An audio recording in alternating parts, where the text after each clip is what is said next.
Hey Skatfreunde, ich habe euch heute eine ganz interessante Partie rausgesucht, bei der ich vor allen Dingen einmal auf den Umgang mit Fehlern eingehen möchte. Also Fehler oder nicht so präzise, nicht so zielgerichtete Züge, die passieren beim Skat natürlich ständig. Das liegt auch in der Natur der Sache eines Spiels, bei dem ihr mit unvollständigen Informationen arbeiten müsst, bei dem auch Emotionen mit im Spiel sind. Und der große Unterschied zwischen den guten und den nicht so guten Skatspielern liegt nach meiner Erfahrung hauptsächlich auch darin, wie mit diesen Fehlern, die eben zwangsläufig passieren, umgegangen wird.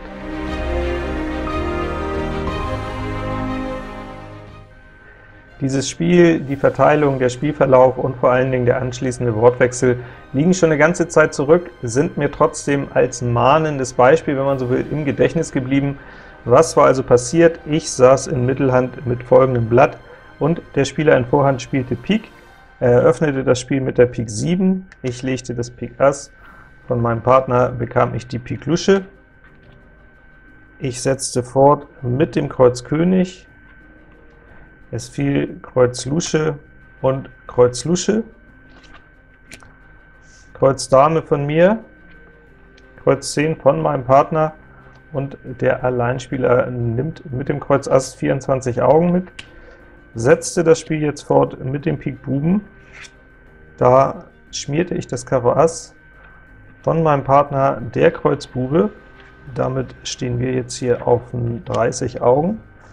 Es folgte Karo Lusche, Abwurf Herz Lusche, ich nahm die Karo 10, spielte weiter Karo Lusche, Vorstich mit der Pik 10, jetzt kam Karo Bube, Karo König von mir, mein Partner nahm den Herz Buben auf inzwischen 48 Augen, setzte fort mit der Herz Dame, diese wurde allerdings gestochen,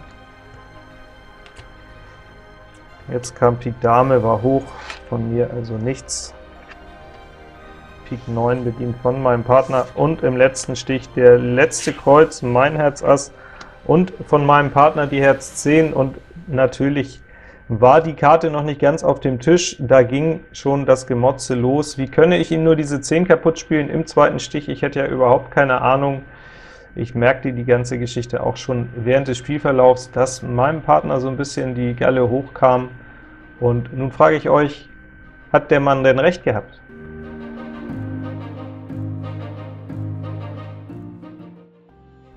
Schauen wir uns das Spiel dann nochmal im Detail an. Der erste Stich war für mich ja zumindest vorgegeben, ich muss das Trumpf Ass legen, bekomme jetzt von meinem Partner die Trumpf Lusche, und jetzt ist ja auch schon hier der strittige Moment, wo mein Partner ganz offensichtlich von mir erwartet hat, dass ich einen eigenen Vollen spiele, dass ich ihm zumindest nicht die Kreuz 10 kaputt spiele, und wie valide ist denn diese Erwartungshaltung von ihm? Also für mich stellt sich die Situation natürlich so dar, dass ich schon ganz klar erkennen kann, dass mein Partner wohl 2 Buben im Blatt hat.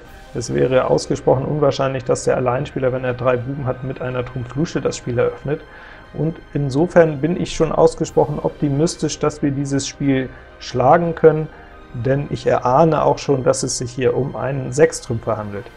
Und wenn es sich um einen Sechstrümpfer handelt, dann wäre das typische Muster, dass der Alleinspieler einen Drilling dabei hat und eine einzelne Karte. Genauso war es ja hier auch, und mit diesen Informationen suche ich jetzt nach der geeigneten Fortsetzung.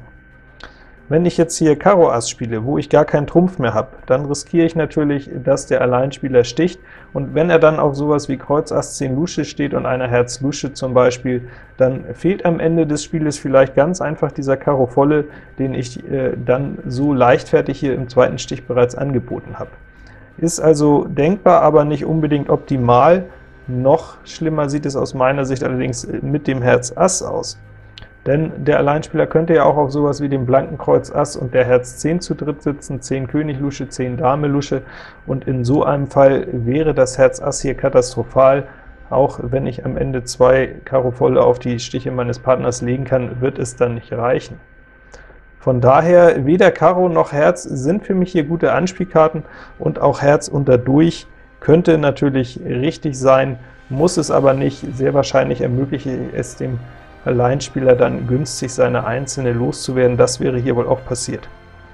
Von daher bin ich letztlich da, wo ich auch dann angekommen bin, der Kreuz König. Ich halte ihn nach wie vor für eine sehr starke Karte hier in dem Fall, denn er schützt ja im ersten Moment mal die Kreuz 10, und auch so wie es jetzt lief, ist es für den Alleinspieler auf jeden Fall ein Hochrisikozug, hier im zweiten Stich erstmal den Kreuz König zu tauchen. Gut, sein Blatt ist jetzt so schlecht, kann man sagen, da er auch noch 2 Bubenstiche verliert, selbst gegen Trumpf 3-2, dass er hier wohl schon erkennt, er muss tauchen, wenn er das Spiel überhaupt gewinnen will, sonst macht er das Scheunentor weit auf und hat sehr wenig Chancen. Insofern wird der Mut von ihm hier ja auch erstmal belohnt. Für mich hat sich jetzt im dritten Stich die Situation aber gar nicht so stark geändert. Natürlich ahne ich inzwischen, dass Kreuz dieser Drilling ist. Es kann aber natürlich auch sein, dass der Alleinspieler auf 2 Kreuzen nur sitzt und dann noch 2 andere rote Karten im Blatt hat. Entsprechend ist es für mich ja jetzt erst recht ungünstig, die Farbe zu wechseln und einen vollen anzufassen, von dem ich nicht weiß, ob es der richtige ist. Von daher ganz logisch, die Kreuz Dame jetzt fortzusetzen. Vor allen Dingen ist es ein Klärungszug, der sowohl mir als auch meinem Partner ganz klar die Augen öffnet. Es fällt jetzt hier die Kreuz 10, und dieser Stich sieht natürlich sehr gut und glücklich für den Alleinspieler aus, ist er sicher auch. Nichtsdestotrotz ist die Karte jetzt für mich natürlich klar, 3 Kreuzen beim Alleinspieler. Und auf den nachgespielten Pik Buben kann ich jetzt natürlich ahnen, dass es wohl nicht mehr für uns reichen wird, wenn der Alleinspieler die beiden Alten hat. Deswegen jetzt natürlich Ladung, Karo Ass, und mein Partner nimmt hier mit. Jetzt haben wir 30 Augen. Und das ist der Moment, wo auch meinem Partner an sich alles klar sein muss.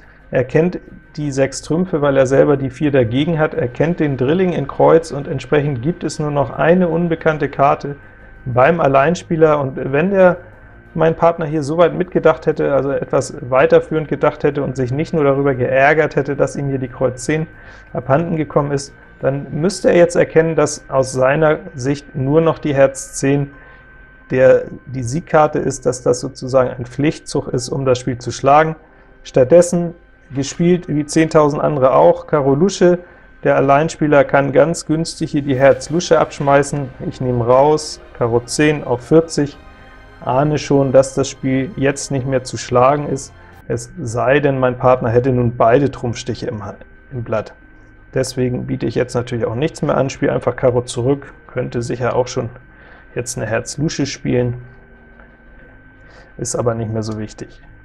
An der Pik 10 im Prinzip schon zu erkennen, dass es wohl nichts wird mit den 2 Trumpfstichen, und auf den Karo Buben könnte ich jetzt natürlich das Herz Ass wimmeln.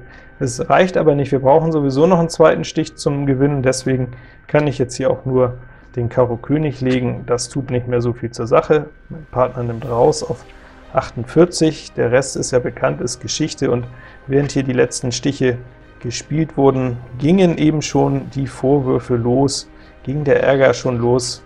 Wie konntest du nur mir diese 10 kaputt spielen? Und das steigerte sich natürlich insbesondere, als dann noch dieser spektakuläre 21er Stich auf den 7. Kreuz im letzten Stich lag.